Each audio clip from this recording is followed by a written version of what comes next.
Pasca lebaran, minyak kita di pasar rakyat Muara Sabak Barat Tanjab Tim masih langka. Pemerintah Kota Jambi kembali buka layanan vaksinasi COVID-19.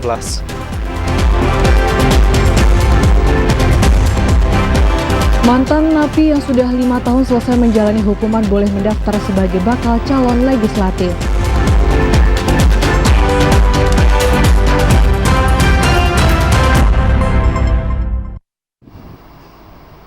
Assalamualaikum warahmatullahi wabarakatuh. Selamat sore saudara. Kami kembali menyapa Anda dalam program Jambi hari ini, edisi Sabtu 6 Mei 2023. Selain 3 berita utama tadi, redaksi kami juga telah menyiapkan sejumlah informasi penting dan menarik lainnya untuk Anda. Bersama saya Farah Modina. Dan saya Ahmad Solihin. Inilah Jambi hari ini selengkapnya.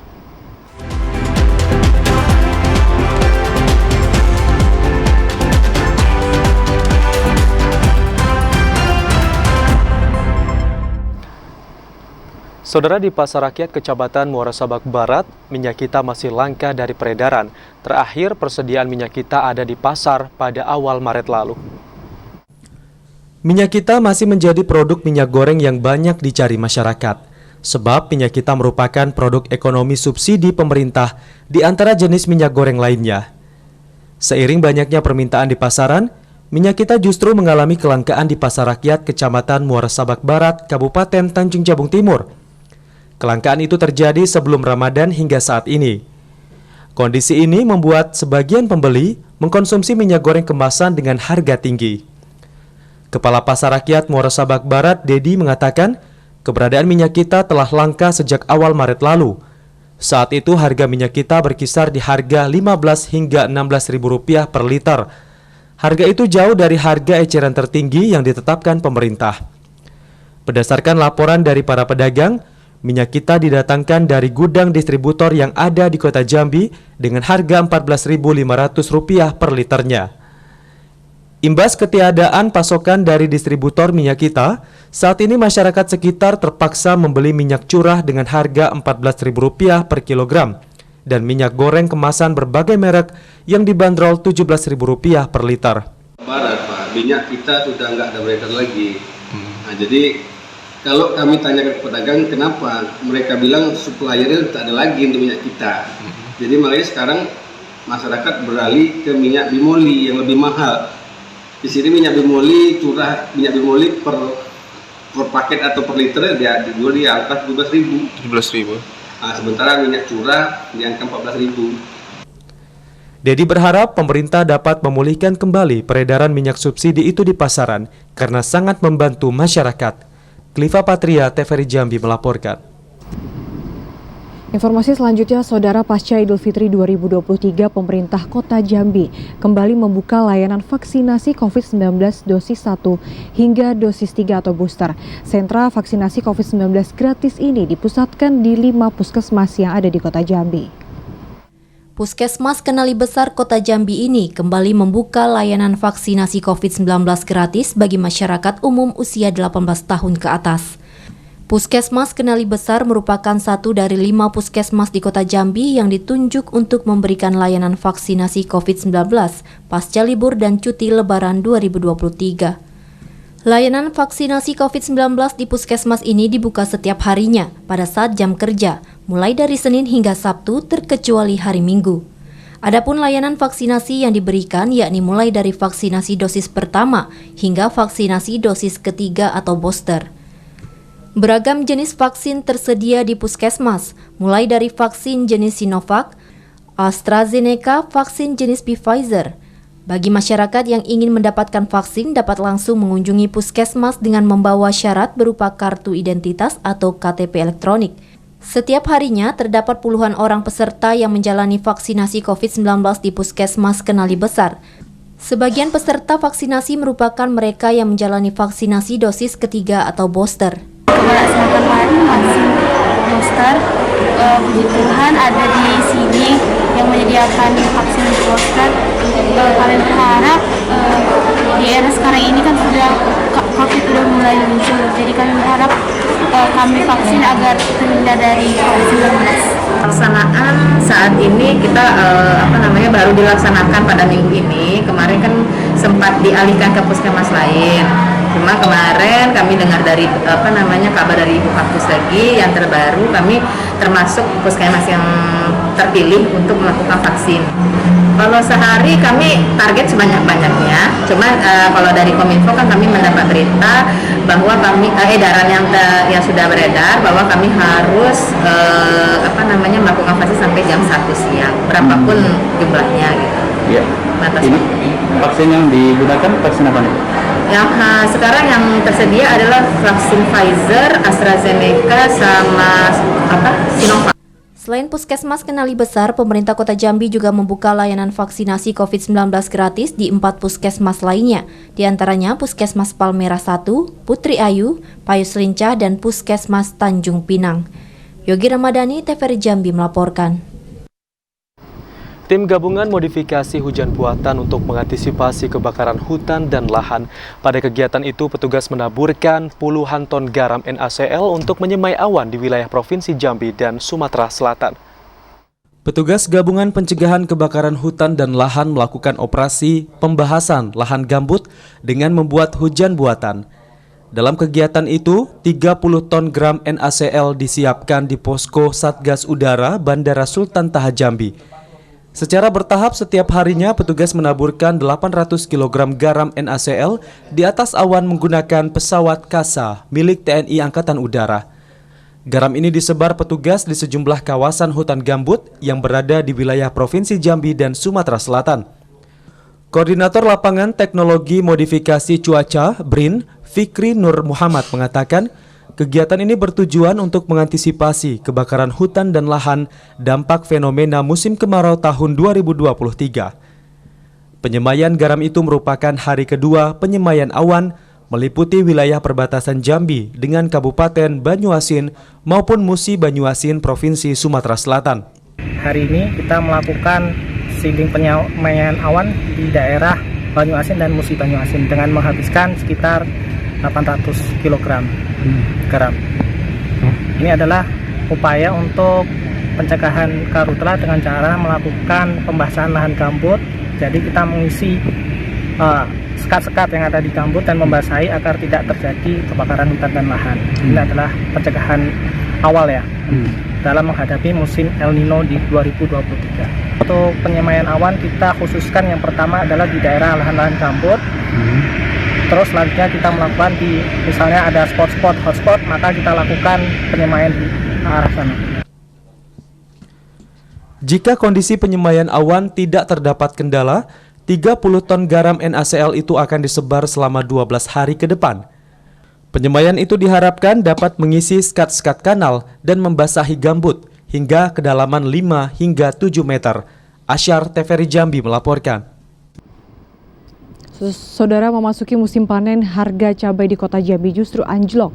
Anjloknya harga cabai itu membuat pedagang merasa rugi karena tidak sesuainya pembelian dan pendapatan.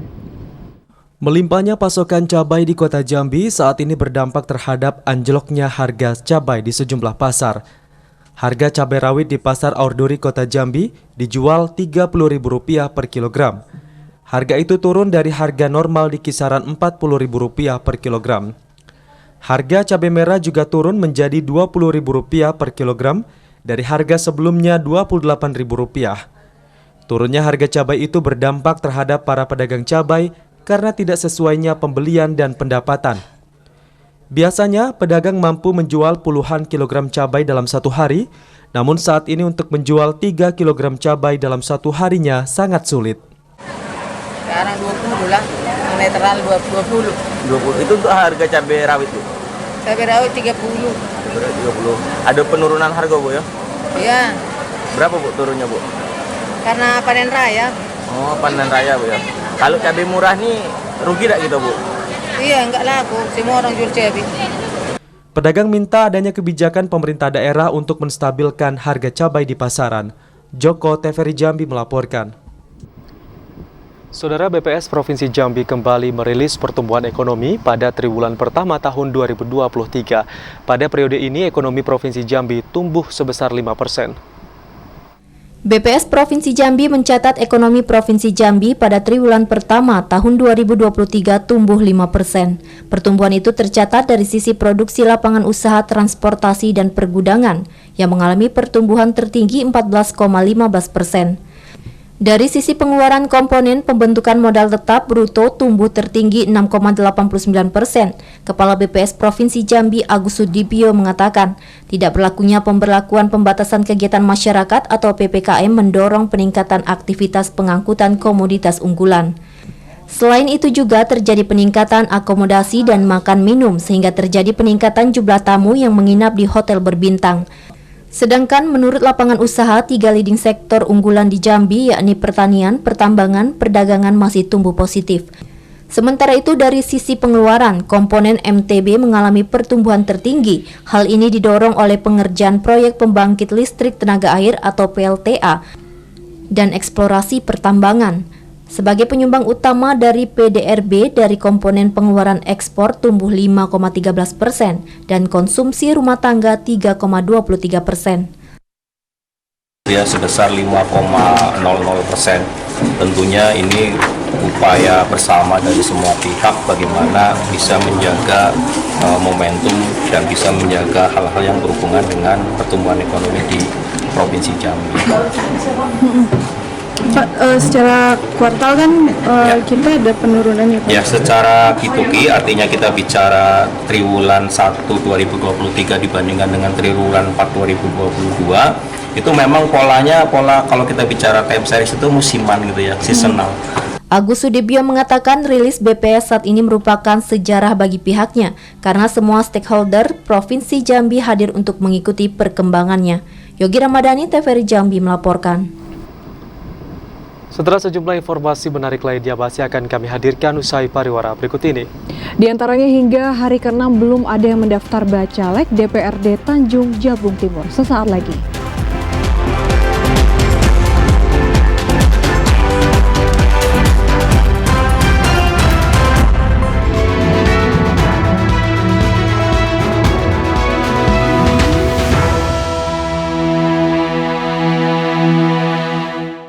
Anda kembali bersama kami di Jambi hari ini dalam segmen Menuju Pemilu 2024.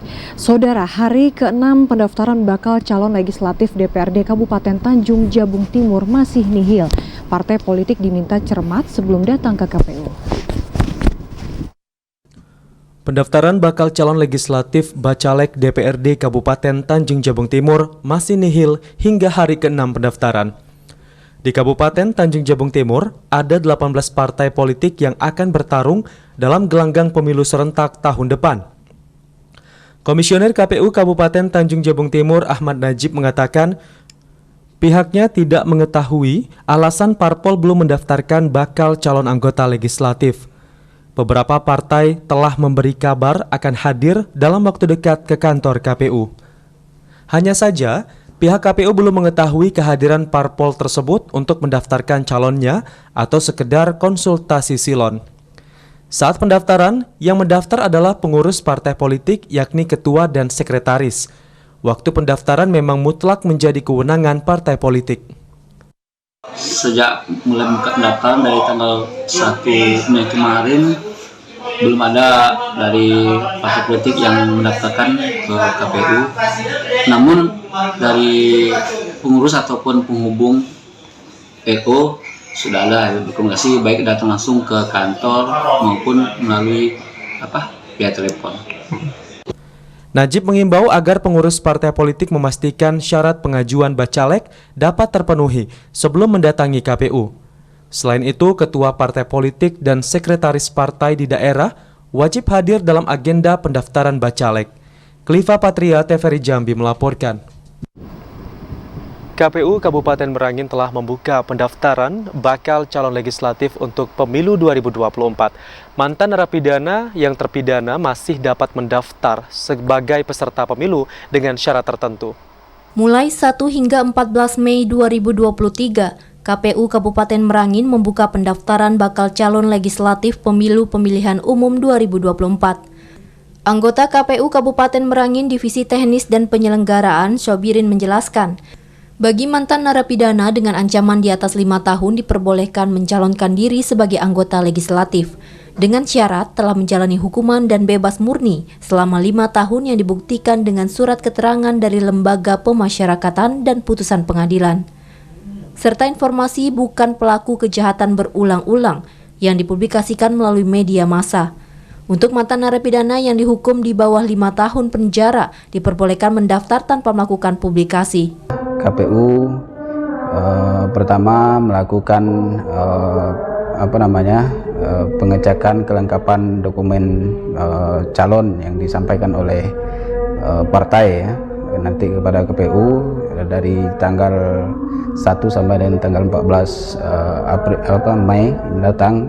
Nah, kemudian nanti terhadap berkas itu akan dilakukan verifikasi administrasi melalui sistem informasi pencalonan atau SILON.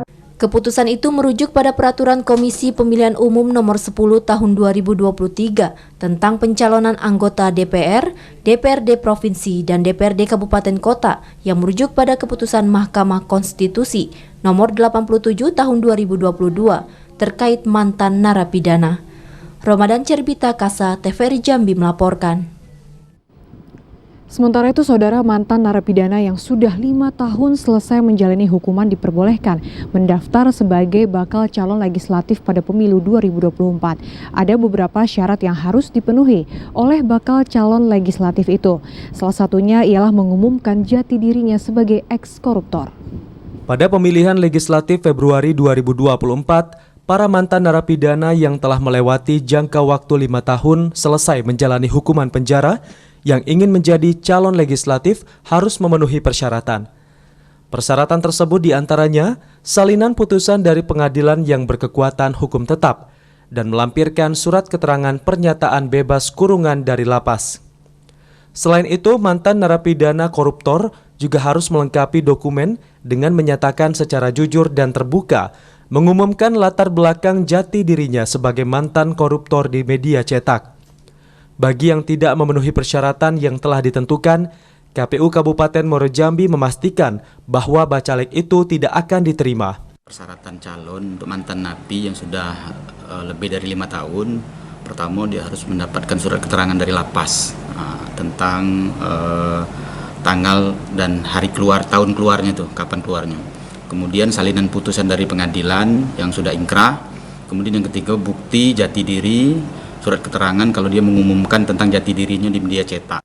Hingga hari ke-6, KPU Muaro Jambi belum menerima berkas pencalonan bakal calon legislatif DPRD Muaro Jambi dari partai politik.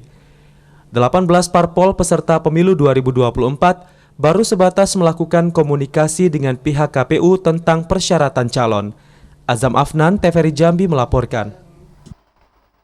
Sejak pendaftaran bakal calon legislatif dibuka pada 1 Mei lalu, hingga hari kelima belum ada satupun partai politik yang mengajukan bacaleknya ke KPU Sarolangun. Memasuki hari ke-6 pendaftaran bakal calon anggota legislatif, belum ada satupun partai politik yang mendaftarkan diri ke KPUD Sarolangun. Komisioner KPUD Sarolangun Divisi Teknis Penyelenggara Pemilu, Rupi Udin mengatakan, sebelum proses pendaftaran dibuka, pihaknya melalui tim liaison officer atau LO penghubung partai politik sudah mengirimkan surat pemberitahuan agar partai politik segera mendaftarkan bacaleknya di setiap dapil ke KPUD Sarolangun. Hingga saat ini hanya beberapa partai politik yang melakukan konfirmasi pendaftaran. Saat ini di KPUD Sarolangun belum ada partai politik yang mendaftarkan ke KPU. Tapi memang proses ini bagi partai politik nampaknya sampai sekarang belum selesai untuk calon-calon yang bersangkutan, sehingga sampai saat ini juga belum ada yang. Pendaftaran bacalek telah dibuka sejak 1 hingga 14 Mei 2023. Pada 1 hingga 13 Mei, KPUD Sarolangun membuka pendaftaran mulai pukul 8 hingga pukul 16 waktu Indonesia Barat. Sementara pada 14 Mei pukul 8 sampai pukul 23:58 waktu Indonesia Barat. Edi Kusnadi, TVRI Jambi melaporkan.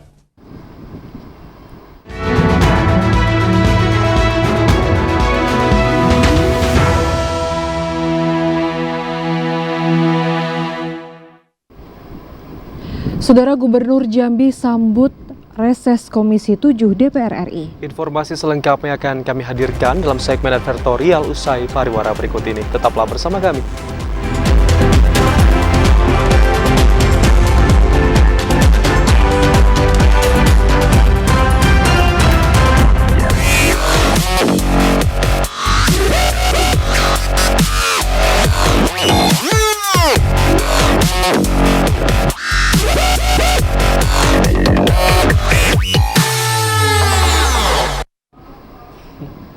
Anda kembali bersama kami di Jambi hari ini. Saudara Gubernur Al-Haris sambut kunjungan kerja reses Komisi 7 DPR RI di Provinsi Jambi.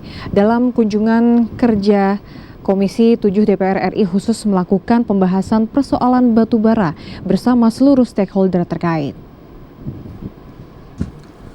Gubernur Al-Haris menyambut kunjungan kerja reses Komisi 7 DPR RI ke Provinsi Jambi dalam masa persidangan 4 tahun 2022-2023. Pada kunjungan kerja resesnya, Komisi 7 DPR RI khusus melakukan pembahasan persoalan batubara bersama seluruh stakeholder terkait. Gubernur Al-Haris mengatakan pemerintah Provinsi Jambi telah berupaya membangun tata kelola sistem transportasi yang baik untuk komoditas batubara agar selanjutnya tidak lagi memanfaatkan penggunaan jalan nasional yang terus menimbulkan kemacetan. Menghadirkan jalan khusus angkutan batubara menjadi solusi utama pemerintah dalam mengatasi persoalan pengangkutan batubara di Provinsi Jambi. Ruas jalan nasional yang mengalami kemacetan akibat angkutan batubara mencapai 223,3 km, dimulai dari ruas jalan Sarolangun, Tembesi hingga Pelabuhan Talangduku. Sementara titik rawan macet berada di ruas jalan Simpang 5 Tembesi dan Simpang BBC Muara Bulian sepanjang 17 km. Al-Haris berharap kehadiran Komisi 7 DPR RI dapat mendukung dan mendorong hadirnya solusi untuk persoalan batubara di Provinsi Jambi. Kali kena hadir komisi yang khusus membidangi masalah SDM tadi, yaitu tambang. Nah, tadi kita bahas sama-sama di forum tadi bahwa kami tentu mendapatkan support dari Komisi 7 agar pemerintah daerah dengan DPRD juga dengan kepolisian daerah tentunya bisa mengatur dan bisa meminta para pengusaha tambang untuk mematuhi apa yang kita atur itu. Contoh dari mulai jam tambang. Wakil Ketua Komisi 7 DPR RI Edi Suparno mengatakan, Komisi 7 DPR RI mendukung upaya pemerintah Provinsi Jambi dalam menyelesaikan persoalan batubara dengan menghadirkan jalan khusus angkutan batubara. Komisi 7 juga memberikan dukungan pemanfaatan jalan nasional yang masih dapat digunakan secara terbatas untuk aktivitas batubara selama belum selesainya jalan khusus angkutan batubara. Dan pihak juga kita melihat bagaimana jalan nasional itu masih bisa difungsikan secara terbatas agar kita bisa perekonomian masyarakat yang sangat tinggi ketergantungan terhadap sektor ini, sektor pertambangan ini masih bisa berjalan dan perekonomian daerah juga masih bisa digerakkan. Nah, ini kita mencari solusinya, kita mencari perimbangannya, balancingnya yang terbaik seperti apa. Tetapi kami saat ini sangat mendapatkan masukan yang banyak sekali dan kami merasa bahwa apa yang dilakukan oleh Bapak Gubernur bersama Pemprov itu sudah maksimal dan tentu kami akan dukung upaya-upaya yang dilakukan oleh Bapak Gubernur dan Pemprov. Dalam pertemuan itu, Komisi 7 DPR RI meminta perusahaan pertambangan untuk mematuhi aturan yang sudah ditetapkan pemerintah Provinsi Jambi serta menjalankan kewajibannya. Randy Arta, TVRI Jambi melaporkan. BPKRI Perwakilan Jambi telah memberikan opini WTP atas LKPD tahun 2022 kepada pemerintah Kabupaten Muara Jambi. Penjabat Bupati Bahyuni Deliansyah bersyukur atas kerjasama dan kerja keras jajaran mampu mempertahankan WTP selama 7 kali berturut-turut. Di bawah komando penjabat Bupati Bahyuni Deliansyah, pemerintah Kabupaten Muara Jambi kembali mempertahankan opini wajar tanpa pengecualian dari Badan Pemeriksa Keuangan Republik Indonesia Perwakilan Jambi atas hasil pemeriksaan terhadap laporan keuangan pemerintah daerah tahun anggaran 2022. Penghargaan itu merupakan WTP ke-7 yang diraih Pemkab Muara Jambi secara berturut-turut sejak tahun 2016. Penjabat Bupati Muaro Jambi Bahyuni Deliansyah memastikan capaian WTP itu merupakan hasil dari kerjasama seluruh jajaran dalam menjaga kepercayaan masyarakat mengelola APBD. Kabupaten Muaro Jambi tahun 2022 kembali mendapatkan predikat terbaik dari BPK, yaitu wajar tanpa ini patut disyukuri berkat kerjasama seluruh antara eksekutif dan administratif dibantu dan dikoordinasikan oleh Mas Sekda beserta kepala BPKD dan hasil ini adalah sebuah perjuangan yang luar biasa yang harus kita pertahankan pada tahun yang akan. Bahyuni Deliansyah berkomitmen untuk dapat menindaklanjuti beberapa catatan yang disampaikan BPK Perwakilan Jambi, yakni dengan melaksanakan rapat bersama seluruh kepala organisasi perangkat daerah. Upaya itu dilakukan agar pada tahun yang akan datang tidak ada lagi catatan yang diterima Pemkab Muaro Jambi atas laporan keuangan pemerintah daerah. Azam Afnan, TVRI Jambi melaporkan. Bupati Batanghari menyerahkan 500 lebih sertifikat tanah kepada masyarakat di Kecamatan Bajubang. Sertifikat tanah yang diberikan itu merupakan program pemerintah yang dituangkan ke dalam pendaftaran tanah sistematis lengkap atau PTSL. Program PTSL yang digalakkan BPN dengan bekerja sama pemerintah daerah saat ini terus digalakkan. Terbukti Pemkab Batanghari kembali menyerahkan program sertifikat tanah gratis itu kepada masyarakat di 3 desa di Kecamatan Bajubang. Total 511 sertifikat tanah diserahkan langsung oleh Bupati Batanghari kepada penerima di Gedung Serbaguna Desa Penerokan Bajubang. Bupati Batanghari Muhammad Fadil Arif mengatakan PTSL sangat membantu masyarakat untuk mendapatkan legalitas hak atas kepemilikan tanahnya. Bahkan PTSL juga mampu meminimalisir persoalan atau konflik tanah antar sesama masyarakat yang selama ini masih sering kali ditemukan. Muhammad Fadil Arif berharap agar pihak BPN dapat terus memaksimalkan program PTSL pada tahun ini, agar capaian program itu dapat menyentuh secara merata ke masyarakat kurang mampu yang tanahnya belum bersertifikat. Tanah macam itu kita sudah sepakat dengan kepala BPN, ini akan kita segera tuntaskan. Ada 9.730 bidang tanah yang sudah diukur oleh BPN Batanghari, tapi yang siap belum sampai segitu, baru 7.880 bidang tanah. Yang sebagian tadi 515 itu kita serahkan hari. Ini Pak Ade, tadi Pak Ade bilang kami Pak kedatangan 7 pejabat baru, pejabat lamanya diganti. Mudah-mudahan yang kalau yang kemarin bisa berjalan. Muhammad Fadil Arif berpesan bagi masyarakat yang telah mendapatkan sertifikat tanah untuk dapat menjaga serta memanfaatkannya dengan baik sesuai kebutuhannya. Ade Juniawan, TVRI Jambi melaporkan. SKK Migas dan kontraktor kontrak kerjasama atau K3S PetroChina International Jabung Ltd melakukan seremoni tajak pemboran sumur NEB 101. Sumur NEB 101 ini merupakan sumur kelima yang ditajak dan memiliki target produksi awal 127 BOPD barrel oil per day untuk minyak dan kondensat serta 3,5 mmSCFD atau million standard cubic feet per day untuk gas. SKK Migas dan PetroChina International Jabung Ltd terus meningkatkan sinergi bersama pemerintah daerah di sekitar wilayah kerja Jabung dalam pelaksanaan program pengeboran tahun 2023. Kerjasama yang melibatkan pemerintah daerah itu dengan mengundang Bupati Tanjung Jabung Barat Anwar Sadat dalam kegiatan seremoni tajak pengeboran sumur NEB 101 yang terletak di Desa Pematang Lumut, Kecamatan Betara. Vice President HR and Relation PetroChina International Jabung Ltd, Densio Renato Bole mengatakan pentingnya peran dan sinergi dalam suksesnya program pengeboran tahun ini. PetroChina terus melakukan berbagai upaya aktif untuk memastikan kegiatan eksplorasi, eksploitasi, dan produksi di Jabung terlaksana dengan baik. Dukungan dan sinergi dari pemangku kepentingan, terutama pemerintah daerah, sangat diperlukan. Keberhasilan program pengeboran tahun 2023 adalah keberhasilan semua pihak, tidak hanya bagi PetroChina. Terlaksananya program drilling diharapkan menambah produksi Jabung yang pada akhirnya juga berkontribusi pada proksi migas nasional. Program kerja kami dari PetroChina ke depan pun tetap sejumlah 11 pengembangan yang kami rencanakan. Dan untuk tahun ini adalah program pajak yang kelima, yang tentunya kami harapkan hasil dari pajak di NEB 101 ini dapat memenuhi seperti apa yang kami harapkan untuk menunjang tentunya terkait target dari pemerintah. Yang perlu diingat adalah kolaborasi antara pemerintah daerah, SKK Migas dan Petrochina ini harus selalu dipertahankan agar kami dapat bekerja dan mengembangkan wilayah ini untuk dapat memenuhi target negara.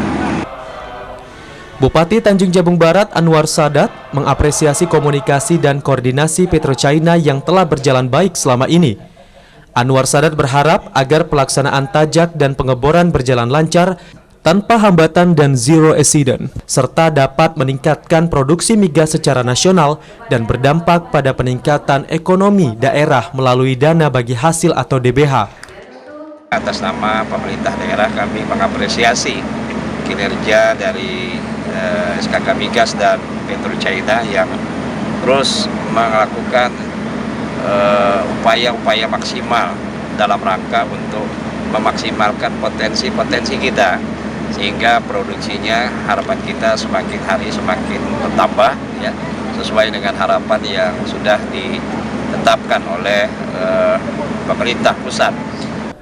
Vice President Lingkungan Deputi Eksploitasi SKK Migas Sondang Maria Maniop mengatakan, sinergi dan kolaborasi yang baik antara SKK Migas, K3S, dan pemerintah daerah penting dilakukan sebagai upaya untuk mendorong kerjasama yang lebih erat dan kuat.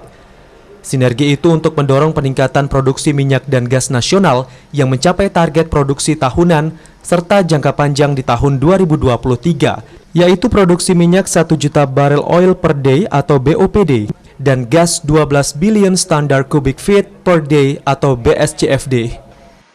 Untuk target sebagaimana estimasi daripada sumur NEB 101 ini memang untuk minyak adalah kurang lebih sebesar 127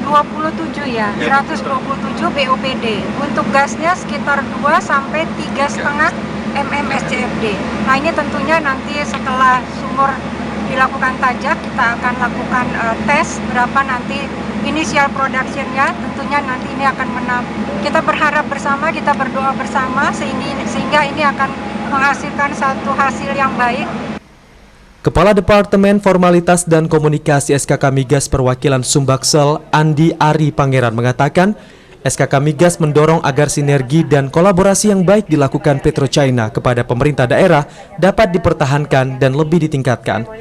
Keberhasilan program Petrochina tidak terlepas dari sinergi dan kolaborasi yang baik dengan berbagai pemangku kepentingan terkait dengan industri hulu migas.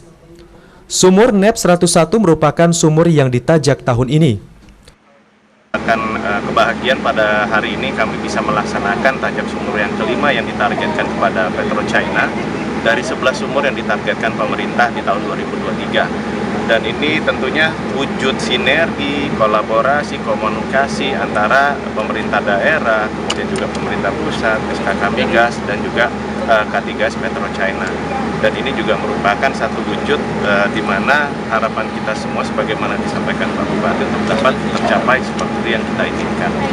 Sebelumnya, K3S Petrochina telah memulai program tajak 4 sumur, yaitu SBD21, NEB 93, Panen D15, dan NEB 83.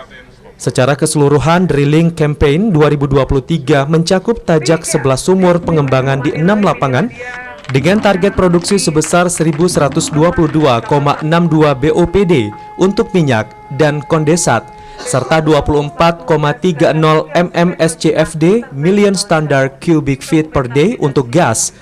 Pada tahun 2022, K3S Petrochina sukses mencapai target program pengeboran di 14 sumur minyak dan gas. Didi Haryadi, TVRI Jambi melaporkan. Polres Kerinci menggagalkan penjualan kulit harimau.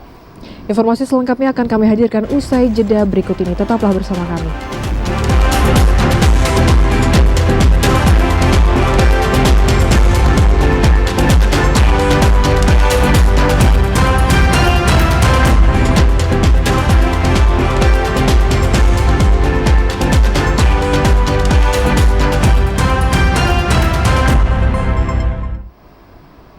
Anda kembali bersama kami di Jambi hari ini. Saudara mendapatkan persetujuan pembukaan wilayah pertambangan rakyat atau WPR khusus emas seluas 100 hektar.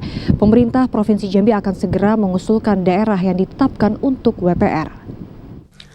Provinsi Jambi akhirnya mendapatkan persetujuan pembukaan wilayah pertambangan rakyat WPR khusus emas dari Kementerian ESDM Republik Indonesia. Izin WPR ini diberikan setelah pemerintah Provinsi Jambi mengajukan permohonan pembukaan WPR sejak akhir tahun 2021 lalu. Sekretaris Daerah Provinsi Jambi Sudirman mengatakan, untuk tahap awal Provinsi Jambi mendapatkan alokasi WPR khusus emas seluas 100 hektar.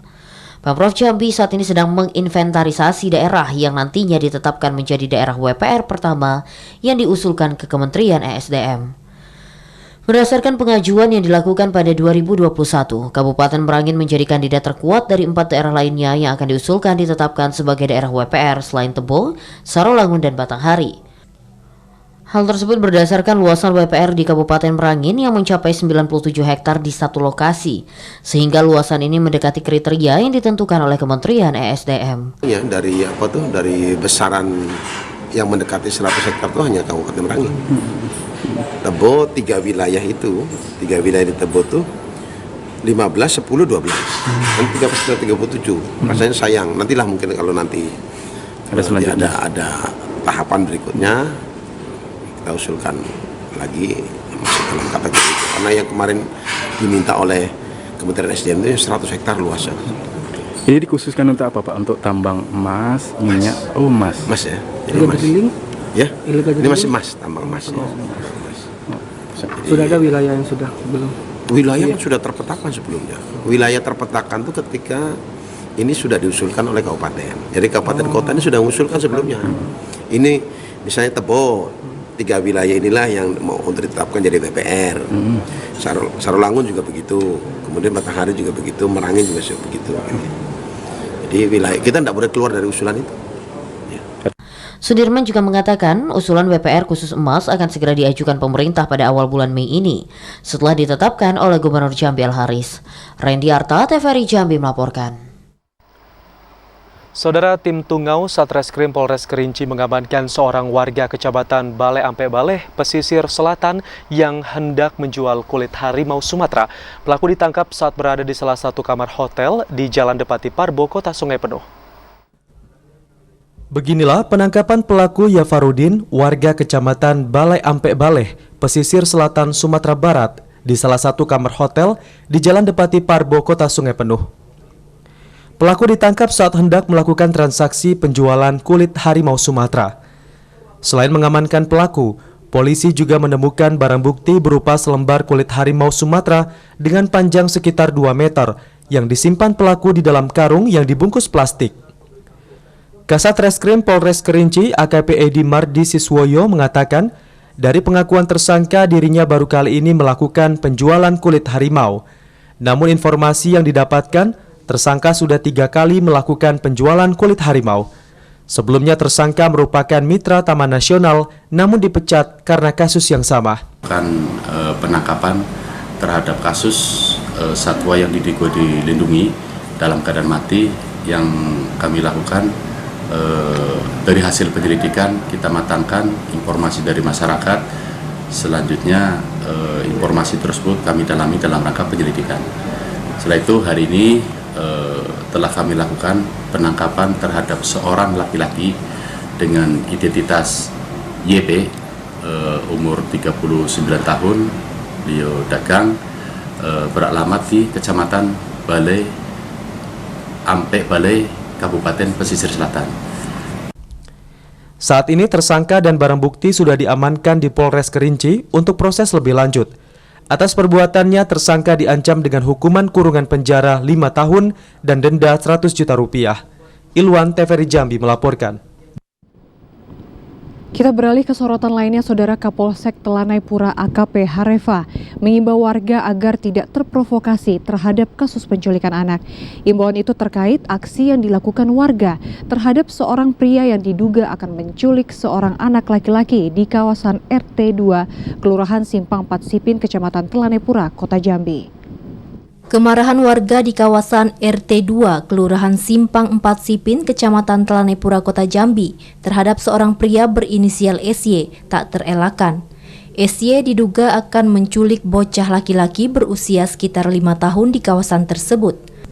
Keluarga korban curiga melihat orang tidak dikenal tengah menggandeng keponakannya dan berkeliling-keliling mengajak anaknya sambil membawa sekarung sayuran.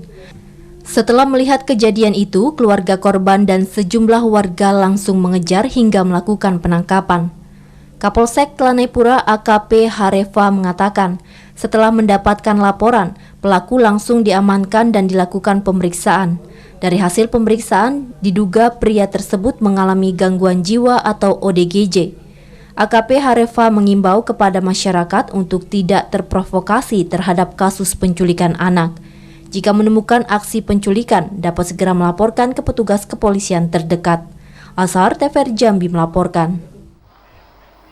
Saudara Kepala TVRI Stasiun Jambi menerima kunjungan kerja Dinas Komunikasi dan Informatika Kota Sungai Penuh. Kunjungan ini terkait kerjasama penyiaran berbasis digital. Jumat siang, TVRI Stasiun Jambi menerima kunjungan kerja dan silaturahmi Kabid Komunikasi dan Informasi Dinas Kominfo Kota Sungai Penuh beserta rombongan.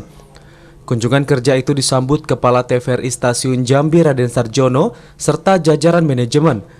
Sebagai televisi publik, TVRI Stasiun Jambi menjalin kerjasama dengan semua pihak, baik pemerintah maupun swasta. Salah satunya dengan Dinas Komunikasi dan Informatika Kota Sungai Penuh. Kepala Bidang Komunikasi dan Informasi Gusman mengatakan, kerjasama ini bertujuan sebagai studi banding persiapan beroperasinya Sungai Penuh TV atau SPTV berbasis digital.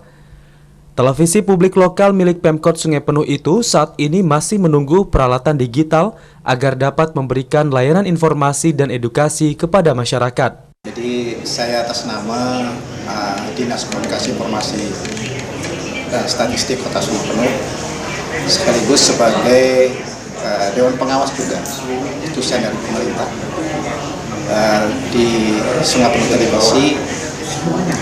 Sekali lagi kami mengucapkan terima kasih kepada TVRI Polda Jambi dalam rangka berkoordinasi untuk merencanakan dan follow up kerjasama yang selama ini sudah mulai kita rintis. Direktur Utama SPTV Ogi Sandria mengatakan pihaknya sangat berterima kasih kepada Kepala TVRI Stasiun Jambi. TVRI Stasiun Jambi tidak hanya berkontribusi dengan memfasilitasi sarana dan prasarana, namun juga akan bersinergi dalam berbagai program tayangan.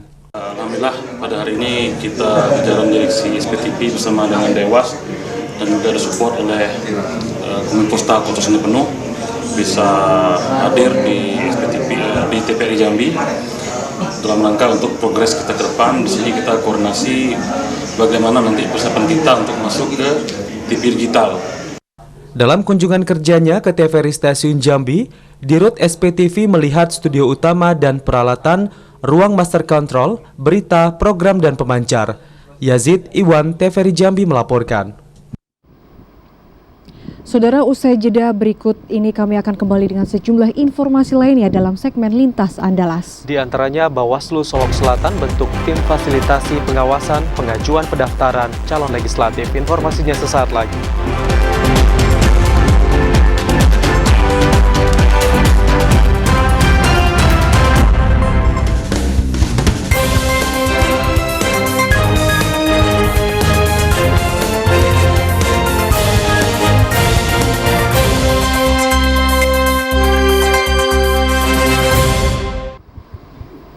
Anda kembali bersama kami, Saudara, dalam segmen Lintas Andalas.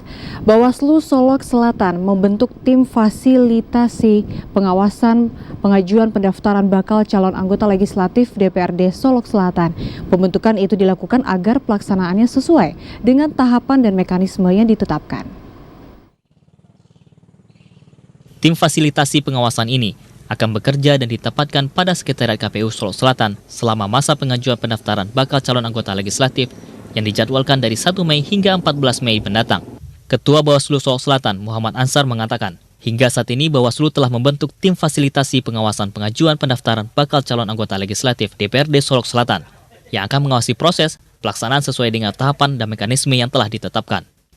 Tim yang terdiri dari 4 orang tersebut akan fokus mengawasi partai politik peserta pemilu yang bakal mengajukan bakal calon legislatifnya, baik yang datang langsung ke helpdesk KPU Sulawesi Selatan maupun dokumen yang diunggah melalui aplikasi Silon.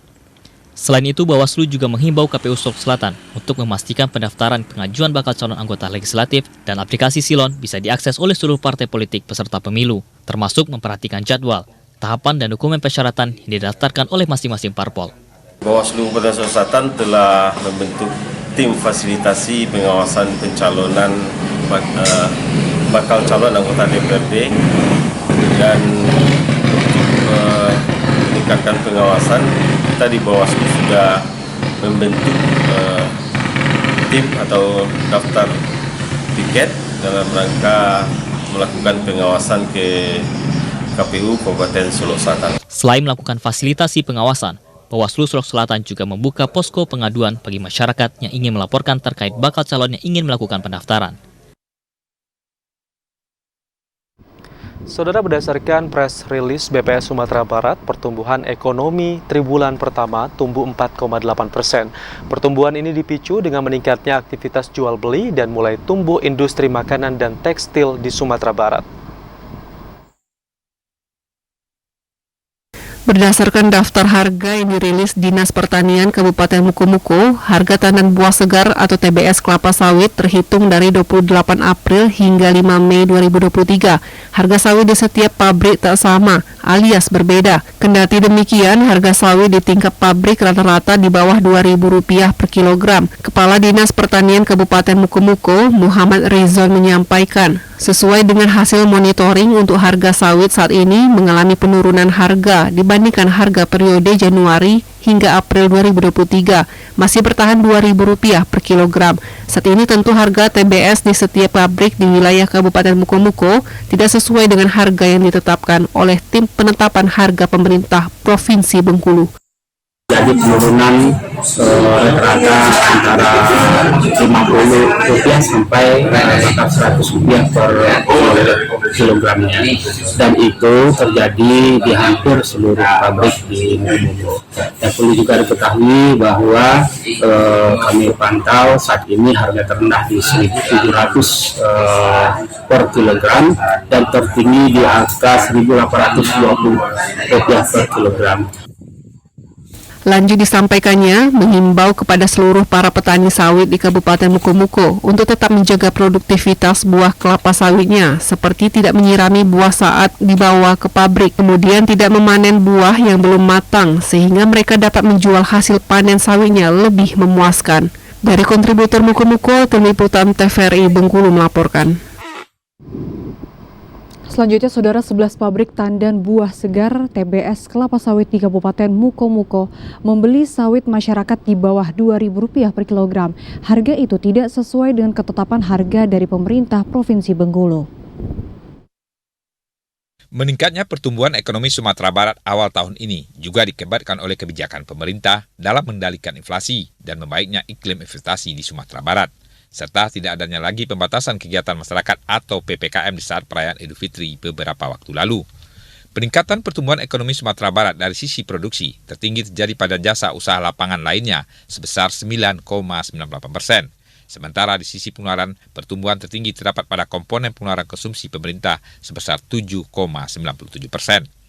Ekonomi Sumatera Barat triwulan 1 tahun 2023 terhadap triwulan sebelumnya mengalami kontraksi pertumbuhan sebesar 0,69%. Dari sisi produksi, lapangan usaha konstruksi mengalami kontraksi pertumbuhan terdalam sebesar 3,70%. Tahun ini saya kira nih pemulihannya sudah mulai kelihatan, dan ini tidak lepas dari peran berbagai pihak gitu, terutama pemerintah yang juga memberikan berbagai stimulasi di sana, sehingga kegiatan perekonomian masyarakat itu bergairah kembali. Dan ini kita bisa lihat dari banyak indikator juga. Selain pertumbuhan ekonomi ya, terutama dengan dibukanya PPKM ini kan aktivitas masyarakat kelihatan sekali ya, bergairah sekali di banyak sektor, sehingga ini juga menggerakkan perekonomian di hampir seluruhnya gitu.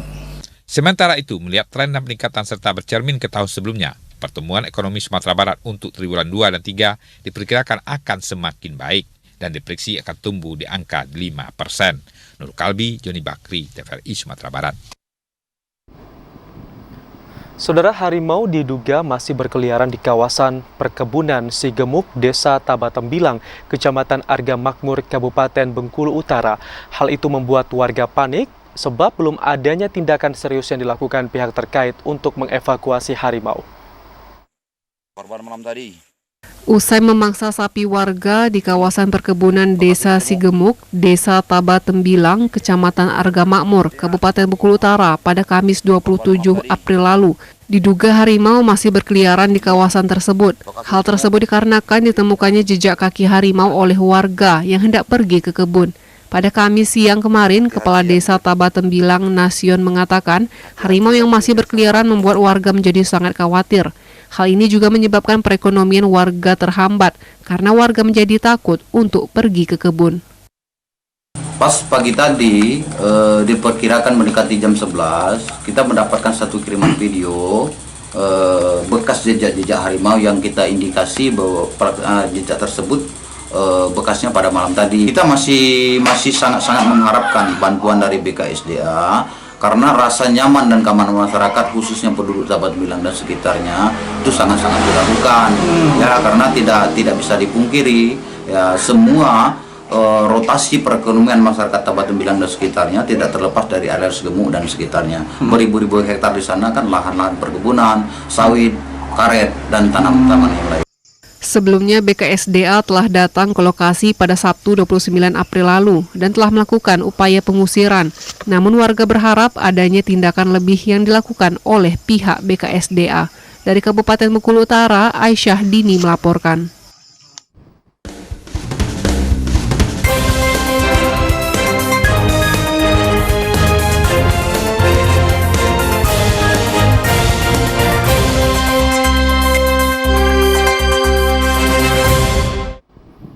Sampai di sini saudara, kami menemani Anda dalam program Jambi hari ini. Terima kasih atas perhatian dan kebersamaan Anda. Saya Ahmad Solihin. Saya Farah Modina bersama kerabat kerja yang bertugas pamit undur diri. Wassalamualaikum warahmatullahi wabarakatuh dan sampai jumpa.